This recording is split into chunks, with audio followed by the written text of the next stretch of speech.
Light on करते हैं फिर जानते हैं कल रात का 3 बार बनाना था। देखो मैं कॉल कर दिया बीच में वीडियो हो गया किस्सा अरे हो गया हम मासूम में भी चले गए।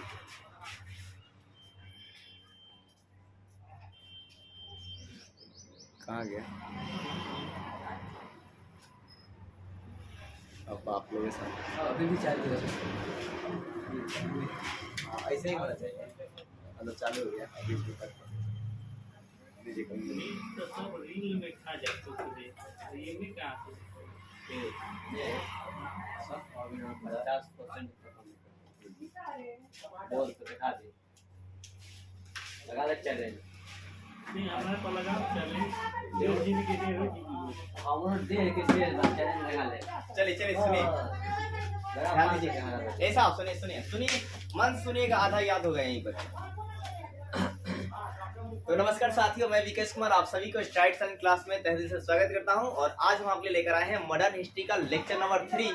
अगर आप लेक्चर 1 और लेक्चर 2 नहीं देखे हैं तो पहले जाकर उसे आप देख लें ताकि आपका एक माइंड मैप समझ जो है बनती रहे। तो हमने आपको स्टार्टिंग किया था कहा दोस्तों की मतलब मैंने आपको बताया था कि भारत में यूरोपीय कंपनी के आगमन में सबसे पहले कंपनी कौन आती है पुर्तगाली। और पुर्तगालियों में जो मैंने बताया सबसे पहले कौन आता है वास्को डी गामा। और फिर मैं उसके बाद चर्चा हम करेंगे डच आएंगे। डच के बाद दोस्तों कौन आएंगे अंग्रेज आएंगे। और अंग्रेज जो है अब कल के लेक्चर में हम ये देखेंगे कि अंग्रेज कैसे आएंगे वो क्या करेंगे कौन सी कंपनी बनाएंगे। तो जो कुछ भी एक बात आप लोग तय करना है कोई भी इंडिया में आ रहा है उसका मेन टारगेट है व्यापार करना और दूसरा अपने धर्म का प्रचार करना। जैसे पुर्तगाली आए थे तो व्यापार तो कर ही रहे थे साथ ही अपने ईसाई धर्म का प्रचार प्रसार भी कर रहे थे। और फिर कोई भी आएगा व्यापार करने के लिए तो पहले वो अपना कंपनी बनाएगा और कंपनी के माध्यम से वो व्यापार करेगा चाहे वो अंग्रेज हो चाहे वो पुर्तगाली हो चाहे वो डच हो। हर कोई पहले कंपनी बनाएगा ताकि उनको बैकअप पावर मिले। वो अकेले व्यापार करने आएंगे तो कोई भी उनको मारकर ढा देगा लेकिन वो कंपनी के साथ आएंगे तो कंपनी को तोड़ने के लिए क्या होगा कि बहुत ज्यादा शक्ति की जरूरत होगी। तो चलिए आगे के लेक्चर हम स्टार्ट करते हैं। दोस्तों है क्या देखिए टी का मतलब है जहां पर मैं पी लिखा हूँ पुर्तगाली है। तो पुर्तगालियों ने हिंद महासागर में कार्टज अरमेडा काफिला व्यवस्था को लागू की। तो ऐसे आपका ऑब्जेक्टिव क्वेश्चन बन जाएगा कि बताइए पुर्तगालियों ने हिंद महासागर में कौन सी व्यवस्था लागू की थी। तो कार्टज अरमेडा काफिला व्यवस्था को लागू किया था। अब है क्या ये क्या था ये व्यापार संबंधित ना समुद्रिक व्यापार संबंधित क्या था व्यवस्था। अगर समुद्रों में जो इस रास्ते से जाएंगे वो टैक्स कितना देंगे क्या देंगे ये सारी इस व्यवस्था में लिखे गए थे। तो आपको इतना ही रखना है कि पुर्तगालियों ने हिंद महासागर में कौन सी व्यवस्था लागू की। तो कार्टेज अरमेडा काफिला व्यवस्था लागू की। इस प्रश्न को ऐसे भी घुमा के पूछा जा सकता है कि कार्टेज अरमेडा काफिला व्यवस्था हिंद महासागर में किसने लागू की। तो पुर्तगालियों ने लागू की। फिर आपसे ये भी पूछा जा सकता तीसरा पॉइंट में कि कार्टेज अरमेडा काफिला व्यवस्था को पुर्तगालियों ने कहां लागू किया था। तो हिंद महासागर में लागू किया था।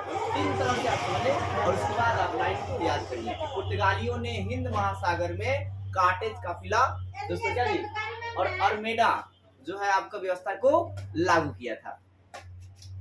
इसके बाद जो है दोस्तों पुर्तगालियों का आगमन जो है ना जब पुर्तगाली आए तो भारत में क्या क्या डेवलप हुआ क्या क्या विकसित हुआ। तो पहली बात है कि गोथिक स्थापत्य कला मतलब देखिए कोई भी आएगा आपके भारत में तो कुछ ना कुछ अपना प्रतीक छोड़ कर जाएगा। ठीक है जैसे कोई आता है तो मूर्ति का कला छोड़ कर जाता है कोई आता है तो आर्ट का कला छोड़ के जाता है। ठीक है जैसे कि आप मतलब जाएंगे किसी राज्य में तो बिहारी बोलते हैं तो बिहारी का मतलब वहां पर छोड़ कर जाएंगे।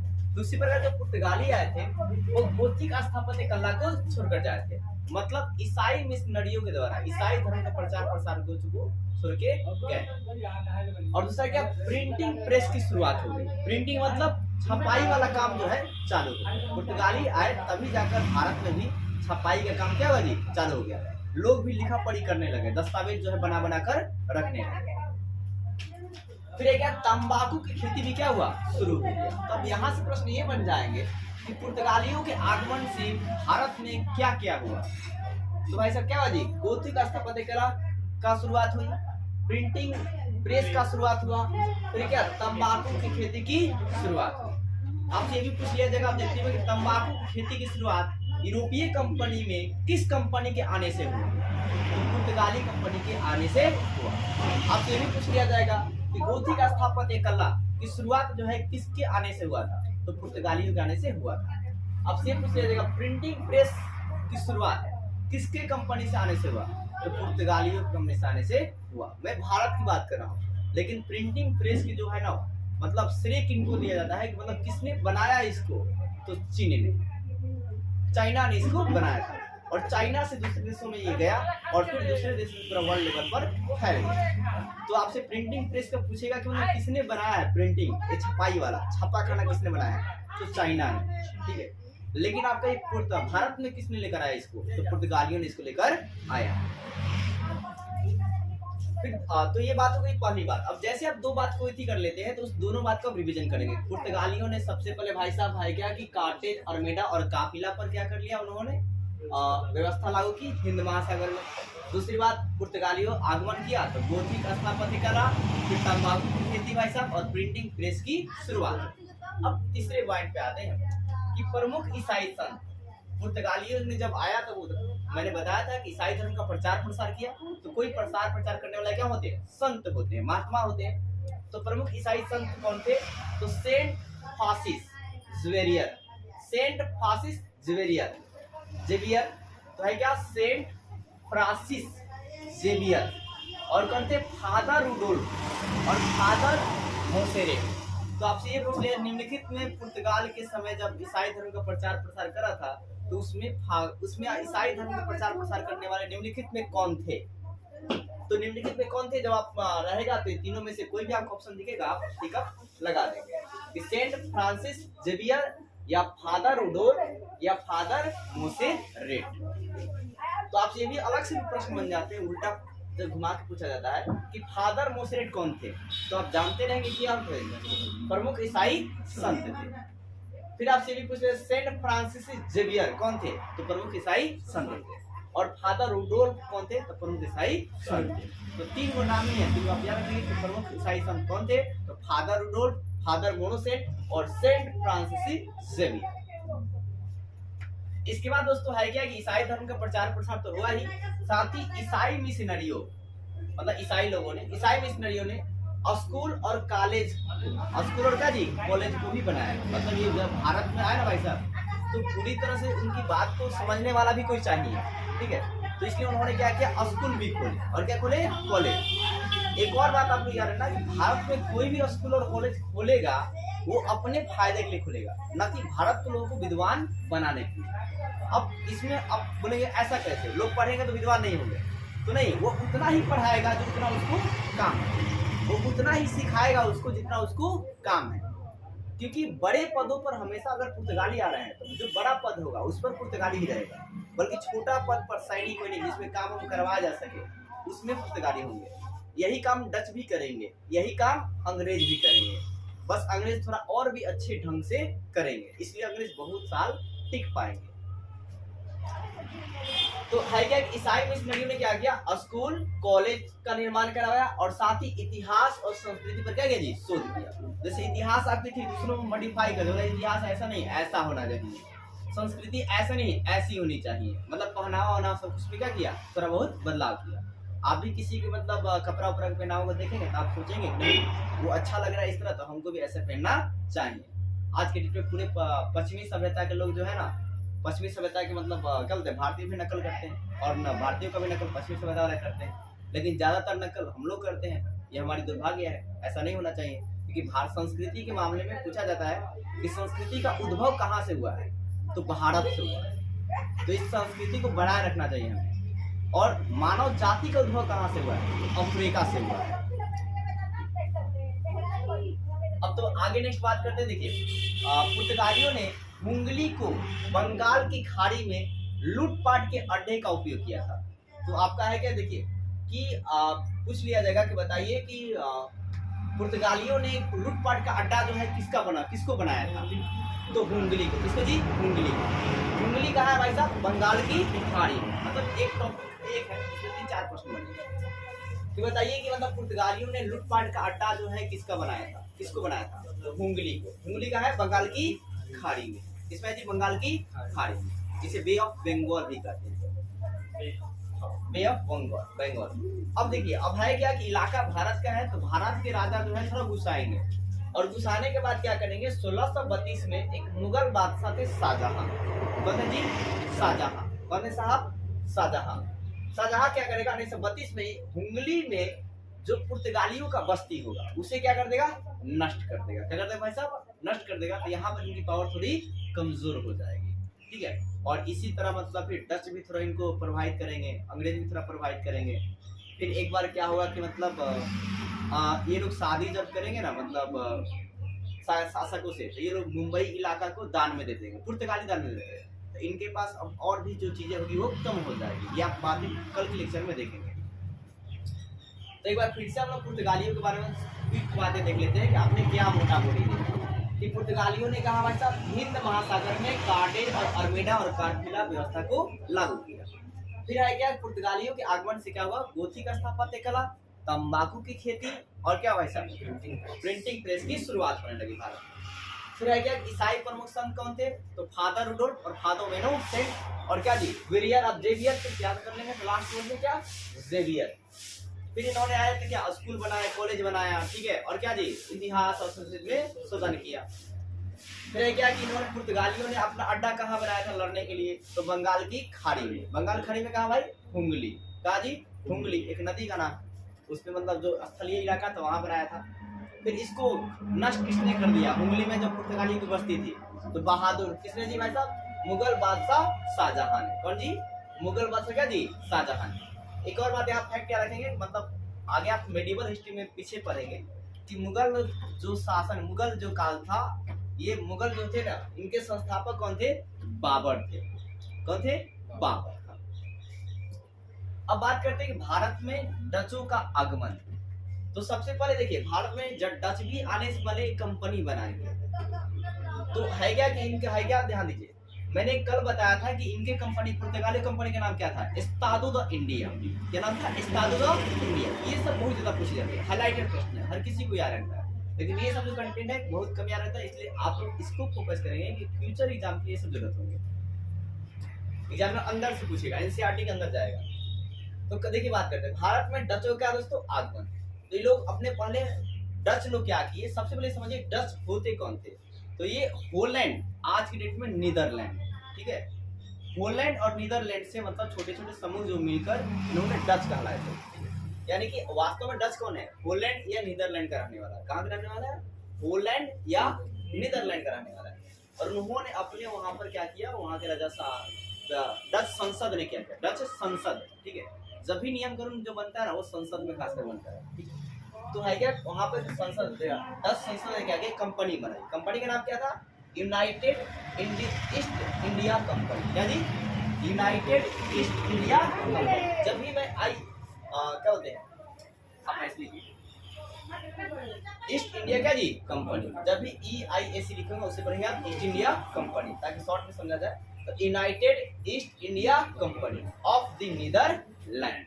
अब देखा जी, नीदरलैंड, इसको छोटे भाषाओं में जैसे दूसरे किताबों में सिर्फ इतना ही लिखता है कि डच ईस्ट इंडिया कंपनी। क्या दोस्तों, डच ईस्ट इंडिया कंपनी। तो अगर आपसे पूछेगा कि मतलब डच की कंपनी का नाम क्या था, तो डच ईस्ट इंडिया कंपनी। लेकिन अभी न दी तो आप क्या करेंगे, तो वैसे केस में आपको अब ढूंढते रह जाएंगे, क्योंकि भाई साहब उसका नाम अब मॉडर्न में क्या पूछेगा, जो ओरिजिनल है क्या भाई साहब, United East India Company of the Netherland. क्योंकि मैंने आपको क्या बताया कि डच वास्तव में कहाँ के हैं, नीदरलैंड या होलैंड के हैं, इसलिए कंपनी के नाम लास्ट में क्या रहेगी, नीदरलैंड रहेगी। क्या है भाई साहब, नीदरलैंड। और यूनाइटेड कहा लगा है क्योंकि ये समूह है, ये क्या जी, समूह है। एक और बात कर लेते हैं कि ये जो डचो कंपनी जब बनाई गई तो कब बनाया गया, 20 मार्च 1602 में बनाई गई। तो आपसे पूछ लिया जाएगा, पहली बात इसी पर हम ज्यादा चर्चा कर लेते हैं कि United East India Company of the Netherland. क्या दोस्तों, United East India Company of the Netherland. इसको कब बनाया गया, 20 मार्च 1602 में। कब जी, 20 मार्च 1602। इसको शॉर्ट में भी और क्या कहते हैं, डच ईस्ट इंडिया कंपनी कहा जाता है। अब बात करते हैं दोस्तों, इसको और भी किस नाम से जानते हैं, तो ढोक नाम से। किस नाम से, ढोक नाम से। जो थोड़ा सा एडवांस एग्जाम में जाइएगा, जैसे दुर्गा अगर वगैरह में, तो भोग पूछ देगा। मतलब है क्या कि भोग किसकी कंपनी थी, तो डचों की कंपनी थी, इसी का नाम भोग भी है। अब ये भोग कहाँ है दोस्तों, डच अपने भाषा में, ये जो आप नाम देख रहे हैं वो भारत के लिए उपयोग किया गया है, डच ईस्ट इंडिया कंपनी और United East India Company of the Netherland, ताकि हम लोग समझ पाए। और ये जो भाषा है भोग, ये पुर्तगाली वर्ड है, इसमें सॉरी डच वर्ड है। डचों में क्या बोलते हैं इसको, वर्निदे। देखिए वो ऐसा लैंग्वेज होता है, वर्निदे ओस्ट इडिज, वर्निदे ओस्ट इडिज, क्या नाम है, वर्निदे ओस्ट इडिज कंपनी, वर्निदे इडिज क्या है दोस्तों, कंपनी। तो ये आपका भोग आप सबसे रखेंगे, भोग मतलब वर्निदे ओस्ट इडिज कंपनी। अब बात करते हैं कि डचों में सबसे पहले भारत में कौन आया, तो कार्नेलियस। कौन दोस्तों, कार्नेलियस, ठीक है, कार्नेलियस आप लगा देंगे, कार्नेलियस कौन आया, कार्नेलियस डेहस्तामान कौन आया दोस्तों, कार्नेलियस डेहस्तामान आया। कब आया, 1596 में। आपसे पूछ लीजिए, जैसे आपको मैं बताया था कि पुर्तगालियों में सबसे पहले कौन आया, वास्को डी गामा। कब आया, 1498। समुद्री मार्ग से रास्ते, किस रास्ते का उपयोग किया था, बर्थोलोमेव डिगाज के रास्ते का उसने उपयोग किया था, ठीक है, भारत की खोज नहीं की थी। अब ऐसा क्वेश्चन आएगा ही नहीं, क्योंकि क्वेश्चन के लेवल अब थोड़ा वो हो गए हैं। अब देखिए फिर बात करते हैं कि आप पहले बात कर लेते हैं इसे को कि पहला डच कौन था, आप इसका नाम याद रखेंगे, कार्नेलियस डेहस्तामान। कौन दोस्तों, कार्नेलियस डेहस्तामान, शॉर्ट में कोई क्या है, कार्नेलियस डेहस्तामान। कब आया, 1596 में। फिर बात करते हैं कि पहला कारखाना इन्होंने कहाँ बनाया, तो मछलीपट्टनम में। कहा दोस्तों, मछलीपट्टनम में बनाया। कब बनाया, 1605 में। ये भी बहुत हाईलाइटेड प्रश्न है, बहुत ज्यादा पूछे गए हैं। तो बताइए कि डचों ने पहला कारखाना कहाँ बनाया, तो कहाँ बनाया जी, मछलीपट्टनम में बनाया। कहाँ बनाया, मछलीपट्टनम। और जो आपका है कि पुर्तगालियों ने भाई साहब कोचीन को, किस बनाया जी, कोचीन में बनाया था। कहाँ बनाया था, कोचीन में बनाया। कोचीन कहाँ है, केरल में है। और ये मछलीपट्टनम कहाँ इलाका है, आंध्र प्रदेश में। कहाँ जी, आंध्र प्रदेश में। आंध्र प्रदेश जिला में है, कृष्णा जिला में है। किस कहाँ है, कृष्णा जिला में। ये बात आपको एनसीईआरटी में मिलेगी, किसी नोट्स में मिलते हैं। और एक और बात दोस्तों, आप इसको जो क्या बोलते हैं, मछलीपट्टनम कहाँ है, आप इसको मैप में भी देख सकते हैं कि जो भारत का आपका मैप होगा, तो इस इलाका में आपका दोस्तों है क्या, मतलब पूर्वी साइड में, पूर्वी साइड में आपका है क्या दोस्तों की, मतलब आपका ये मछलीपट्टनम इलाका होगा। और पश्चिमी तट पर ये लोग क्यों नहीं आएंगे, क्योंकि पश्चिमी तट पर पहले से किसका राज होगा, पुर्तगाली अपना व्यापार करेंगे। और ये पूर्वी तट पर क्या होगा, मसाले ज्यादा मिलेंगे, इसलिए डच जो है ना उधर की तरफ आकर्षित होंगे। और ये मसाले के साथ साथ कपड़ा उपड़ा भी बेचेंगे। ज्यादातर मसाले का महत्व कम देंगे, कपड़ा का ज्यादा महत्व देंगे।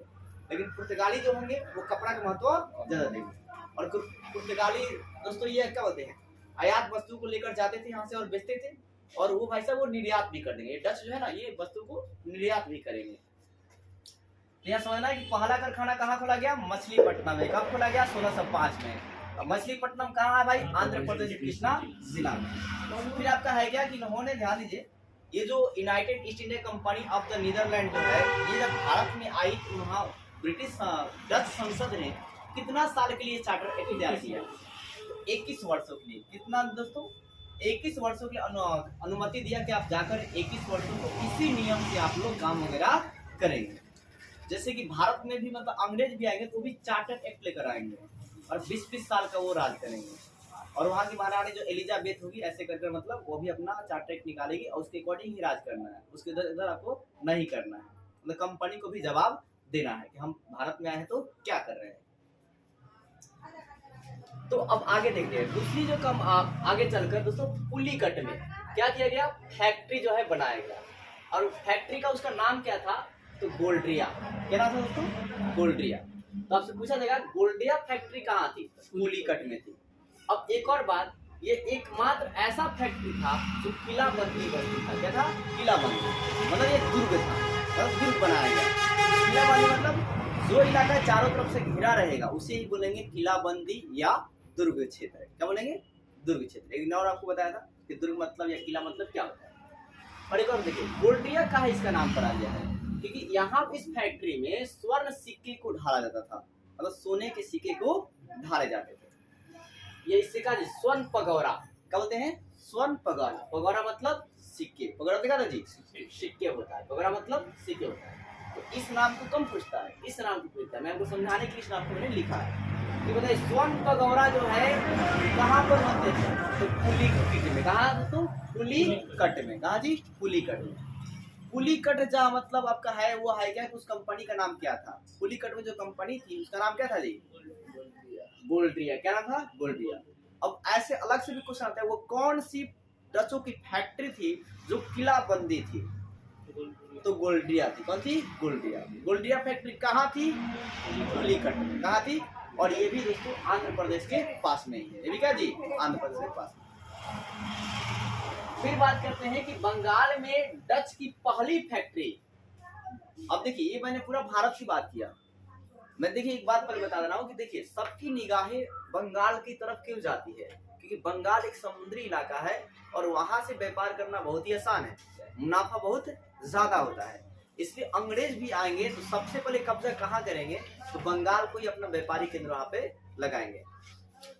तो देखिए बंगाल में डचों की पहली फैक्ट्री कहाँ बनी भाई? पिपली में। कहाँ बनी जी? पिपली में बनी। कब बनी? 1627 में। कब बना? 1627 में। तो ऐसे दो क्वेश्चन बन जाएगा आपके यहाँ से। तो बताइए कि बंगाल में डचों की पहली फैक्ट्री कब थी? कौन थी? तो पिपली थी। कब बनी? 1627। और एक अलग से ये क्वेश्चन आ जाएगा कि बताइए कि पहला फैक्ट्री जो है उन्होंने कहाँ बनाया था? मसूलीपट्टनम में। पहला फैक्ट्री सिर्फ ऐसे नॉर्मली क्वेश्चन पूछेगा कि डचों ने पहला फैक्ट्री कहाँ बनाया? तो मसूलीपट्टनम में या मछलीपट्टनम में। कब बनाया? तो 1605 में। कब बनाया जी? 1605 में। अब ये पूछेगा कि बंगाल में पहली डचों की फैक्ट्री कौन थी? तो पिपली थी। कब बनाया इसको? 1627। अब देखिए डचों ने 1680 में पुट, क्या दोस्तों की पुट नोवा समुद्र कपड़ा उत्पादन जो है, ध्यान दीजिए डचों ने 1680 पुट नोवा, क्या जी? पुट, जैसे पटसन वगैरह सुनते हैं ना, उसी तरह पुट नोवा में समुद्री कपड़ा का उत्पादन क्या किया? केंद्र बनाया है। क्या कि सॉरी समृद्ध, समृद्ध मतलब कहते हैं बहुत ही ज्यादा। तो आपसे पूछेगा ना कि बताइए डचों ने कपड़ा उत्पादन का केंद्र किसको बनाया? तो पोर्ट नोवा को। किसको जी? पोर्ट नोवा को। किसको बनाया जी? पोर्ट नोवा को। कब बनाया? तो 1680। और ये कपड़ा उत्पादन केंद्र क्या था? बहुत ही समृद्ध था। समृद्ध मतलब बहुत ज्यादा धनी था, मतलब बहुत ज्यादा इसके पास पैसा थे। फिर देखिए डचों ने व्यापार का अधिक महत्व दिया। डचों ने क्या किया? व्यापार को बहुत ज्यादा इंपोर्टेंस दिया, क्योंकि व्यापार से ही क्या आएंगे? रेवेन्यू आएंगे, उसे ही धन आएगा, ठीक है, पैसे आएंगे। तो फिर आएगा। अब इसके अलावा इन्होंने क्या सिर्फ व्यापार के महत्व दिए, इसके और क्या किए? लोग व्यापार करते थे। तो नील का व्यापार करते थे, अफीम का व्यापार करते थे, कच्चे रेशम का व्यापार करते थे, सूरा का व्यापार करते थे। सूरा मतलब विस्फोटक पदार्थ है। फिर क्या दोस्तों? चावल इत्यादि का व्यापार जो है करते थे। तो यहाँ पर मैं फिर से बार सवाल को रिपीट कर देता हूँ कि बताइए कि डचों का जो है कपड़ा उत्पादन केंद्र किसको बनाया गया था? पोर्ट नोवा को। कब बनाया था? तो 1660 में। कैसा था ये? तो समृद्ध था। डचों ने व्यापार को क्या किया? कम महत्व दिया कि अधिक महत्व दिया? देखो अधिक महत्व दिया। वो डच क्या क्या व्यापार करते थे? तो अफीम का, नील का, फिर क्या दोस्तों? सोरा का, रेशम जी, कच्चा रेशम का और चावल का। अब देखिए डचों ने क्या किया कि दक्षिण पूर्व एशिया के मसाले पर बहुत ज्यादा ध्यान दिया। उन्होंने कहा ध्यान दिया? डचों ने दक्षिण पूर्व एशिया मतलब जो पूर्वी भाग था, पश्चिम भाग में कौन थे? पुर्तगाली थे। तो इन्होंने क्या किया कि दक्षिण पूर्व एशिया में मसालों पर क्या बहुत ज्यादा ध्यान दिया। उसके बाद क्या हुआ? जिससे क्या हुआ कि इंडिया पर इनकी पकड़ क्या हो गई? कमजोर पड़ गई। क्योंकि वो क्या होगा? उधर बंगाल, बे ऑफ बंगाल पड़ जाएगा। इंडिया यहाँ पे है, ये आपका इंडिया है, लेकिन इन्होंने क्या इस हिस्सा पर ध्यान दिया। इधर हिस्सा तो पूरा क्या जी? खाली है। जिससे ये क्या हो गए? कमजोर पड़ गए। और वेदरा का युद्ध हुआ। क्या हुआ? वेदरा का युद्ध हुआ। और वेदरा के युद्ध में अंग्रेजों ने इसे क्या किया? हार गए। अंग्रेजों से क्या करेंगे? हार गए। कौन हार गए? डच। अब जब हार गए तो क्या करना पड़ेगा? वापस जाना पड़ेगा, लौट गए। और फिर डचों का इसी के साथ क्या हुआ? डचों का पतन हो गया। और अंग्रेजों की तुलना में मतलब हारने का और भी कारण थे कि देखिए इधर पानी ही पानी है। क्या है? पानी ही क्या जी? पानी है। और पानी में लड़ने के लिए नेवी बहुत जरूरी है, नेवी स्ट्रांग होना चाहिए। हालांकि स्तर पर ये बहुत स्ट्रॉन्ग थे, ठीक है, लेकिन पानी में क्या हुआ कि इनकी अंग्रेजों की तुलना में इनकी नेवी क्या थी, कमजोर थी, उतनी मतलब अच्छे से लड़ नहीं पाए जिस तरह अंग्रेजों के नेवी जो है लड़ पाए, इसलिए क्या हुए, हार गए और वेदरा की तुलना हार गए और क्या हुआ, वापस होके चले गए। अब कुछ फैक्ट वाले बात है कि भारत में प्रमुख 10 फैक्ट्री कौन कौन है। तो पहला फैक्ट्री कौन है, मसूलीपट्टनम, कब खोला गया, 1605 में। दूसरी फैक्ट्री पुलिकट, कब खोजा गया दोस्तों, 1610 में, जो हम क्या निभाएंगे पे पुलिकट, इसको कब खोला गया, 1610 में। तीसरी फैक्ट्री कब खोली गई, 1616 में। तीन नाम आपको याद रखना है, बाकी उतना इम्पोर्टेंट नहीं है। चले गया चिंसुरा, ये कब खोला गया, 1653 में। ऐसे पूछ देगा, चिंसुरा किसकी कंपनी थी, डचों की, किसकी थी जी, डचों की। सूरत में किसने खोला, डचों ने। पुलिकट में किसने खोला, अब पुलिकट में कब खोला, तो 1610 में। फिर देखिए दोस्तों, आएगा कि पटना की बात करते हैं, तो पटना में जो है करेक्ट वर्ड नहीं मिला, इसका स्पष्ट जानकारी किसी किताब में नहीं लिखा गया है, लेकिन किसी किसी आपको है क्या मतलब कहीं कहीं इतिहासकारों ने वहां पर लिखा है कितना में होगा। तो जहां भी किताब में लिख दिया आपने एनसीईआरटी की स्पष्ट जानकारी नहीं है, तो उसका डाटा किसी भी एग्जामिनर की हिम्मत नहीं है कि वो बनाएंगे एग्जाम में, वो बना नहीं सकते जब तक एनसीईआरटी मेंशन नहीं करते कि ये डाटा होना चाहिए, तभी वो डाटा को लिखा जाता है, क्योंकि वो इतिहासकार अपने से लिख रहे हैं, प्राइवेट बुक वाले लिख रहे हैं, ठीक है। तो है क्या कि पटना में मतलब कंपनी को बनाएगा, यह स्पष्ट नहीं, प्रमाण नहीं मिलेगा, प्रमाण नहीं मिलेगा तो आपको लिखा नहीं जाएगा स्पष्ट। लेकिन पटना में डच आए कब थे, ये प्रमाण है, कब आए थे, तो 1632 में प्रवेश किए थे।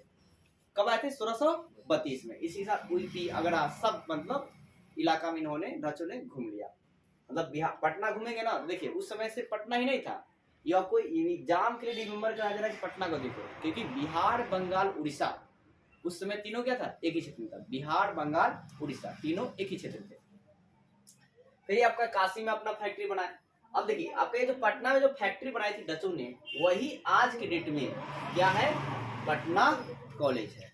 तो आपसे पूछा है पटना कॉलेज पहले किसकी फैक्ट्री थी, पुर्तगालियों की, डचों की, अंग्रेजों की। तो मैक्सिमम लोग अंग्रेज मारते हैं, लेकिन किसकी है जी, अंग्रेज डचों की, किसका दोस्तों, डचों की है। अब इसमें पटना में डच कब प्रवेश किए थे, ये पूछ देता है, कब, 1632 में। और 8वां जो है जी बालासोर जो है, जो डचों की फैक्ट्री है। तो डच दोस्तों इतना ही आपको इम्पोर्टेंट है, और जो मैंने आपको पुर्तगाली बताया उतना ही इम्पोर्टेंट है। पुर्तगालियों में मतलब यूरोपीय कंपनी आगमन में खासकर आपको ज्यादा क्रम पूछा जाता है कि पहले कौन आए थे, बाद में कौन आए थे, इसने कंपनी कब बनाया, ये आपके मेन क्वेश्चन होंगे जो हाईलाइटेड है। लेकिन जो आपके फ्यूचर ऑब्जेक्टिव बनेंगे वो आपके ये सारे बनेंगे। उम्मीद है आपको मतलब वीडियो अच्छा लगा होगा, और वीडियो को लाइक कीजिए, चैनल सब्सक्राइब कीजिए, ज्यादा शेयर कीजिए।